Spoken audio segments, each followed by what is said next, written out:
نیروی هوایی آمریکا مقتدرترین نیروی هوایی دنیاست. اما به علت دور بودن این کشور از نقاط استراتژیک جهان برای جبران این نقص دست به دامن ناوهای هواپیمابر شد و اکنون پرشمارترین ناوهای هواپیمابر دنیا را در اختیار دارد و به واسطه همین ناوها در جنگ‌های کوچک بمباران‌های وسیعی را روی مواضع دشمن برنامه‌ریزی می‌کند. سال قبل نیز خبرنگار BBC از روی یک ناو هواپیمابر آمریکا به همین نکته اشاره کرد. اینجا امروز 100 پرواز داشتن، 100 پرواز مأموریتی. پیام این مأموریت‌ها اینه که قدرت منطقه‌ای دست کم در آسمان ما هستیم.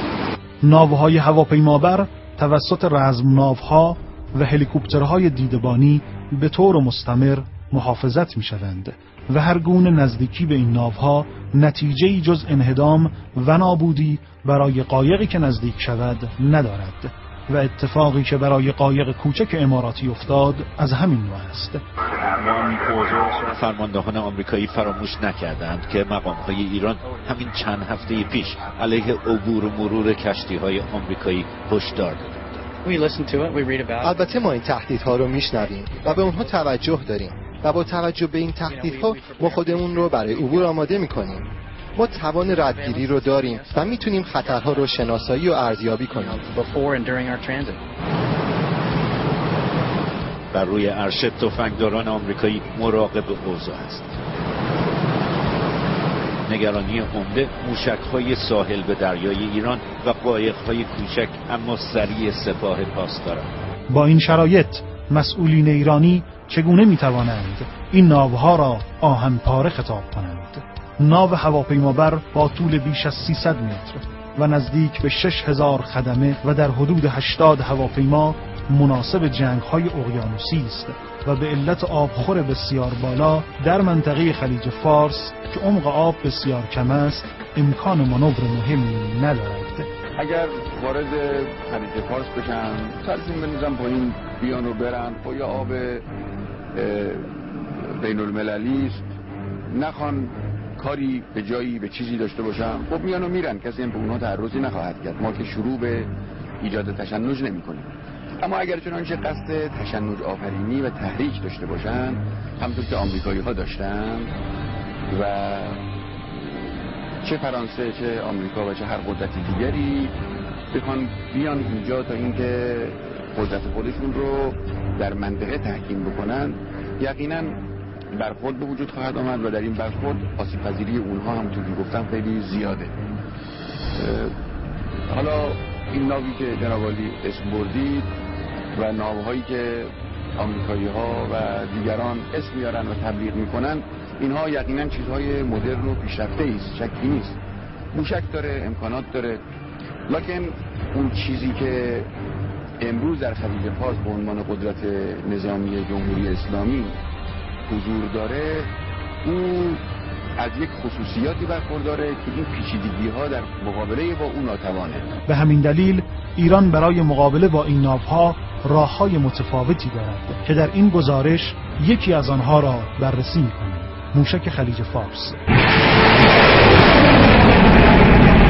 این موشک ارتقا یافته موشک فاتح 110 است که به علت بالستیک بودن با سرعت فوق صوت حرکت می‌کند.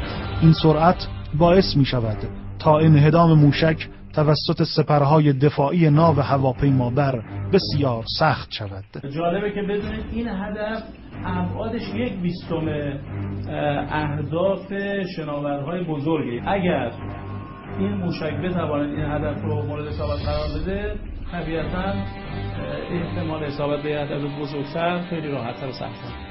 رزم‌ناوها همه گونه شناور معمولا بزرگن، طولشون معمولا از 150 متر به بالا تا 330 متر. الان مشاهده می‌کنید از دید دوربین موشکه. موشک خلیج فارس از ارتفاع بسیار بالا بر روی هدف متحرک یا ثابت قفل می‌کند و سپس به سمت آن شیرجه می‌رود. این تصویر دوربین موشک است. علاوه بر این توان که موشک خلیج فارس برای ایران ایجاد کرده، ایران توانسته با شلیک موشک‌های دوربرد به دهانه اقیانوس هند توان دیگری را به نمایش بگذارد. این موشک قدر F است که پس از شلیک از جو زمین خارج و در دهانه اقیانوس هند به هدف می‌خورد.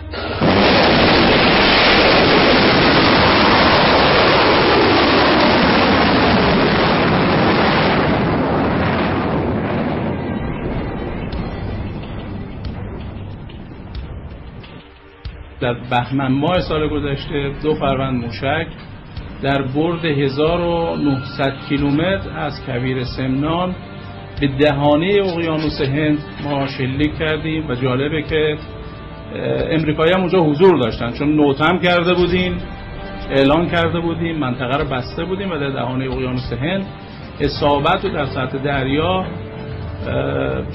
کاملا مشاهده شد و نقطه‌ای که پیش بینی کرده بودیم این اصابت رو اطلاعاتش ثبت شد و هواپیمای جاسوسی امریکا هم اجازه دادیم تو منطقه باشن، چون یک منطقه عمومیه و نگران نبودیم. ولی جالب اینه که هیچ چیزی رو انتشار ندادن. از بهمن سال گذشته تا به امروز هیچ اظهار نظری نکردن، ولی این دو تا شلیک رو انجام دادیم. اما این موشک‌ها زمانی می‌توانند موثر باشند که ایران بتواند به مختصات دقیقی از ناوهای آمریکایی مورد هدف دست یافته باشد و لازمه این کار رصد دقیق ناوهای دشمن است. این وظیفه به عهده پهپادها گذاشته شده. این پهپادها از ارتفاع بسیار بالا و دور از رادار روی ناوها قفل می‌کنند بدون آنکه حتی هواپیماهای روی عرشه بتوانند رهگیریشان کرده و منهدمشان کنند. نکته مهمتر آن که این پهپادها می‌توانند پخش مستقیم تردد ناو را از خلیج فارس به تهران مخابره کنند، اتفاقی که در اجلاس فرماندهان سپاه چند سال قبل رخ داد. این کار رو که قبلا ضبط شده فعلا می‌بینید و ارتباطی داریم برقرار می‌کنیم با خلیج فارس که اگر مشکلی ایجاد نشه ساعت 10:45 به صورت زنده یه پرواز رو توسط کشتی‌های پهپاد فرماندهی نیروی هوایی انشاءالله به صورت زنده مشاهده کنیم.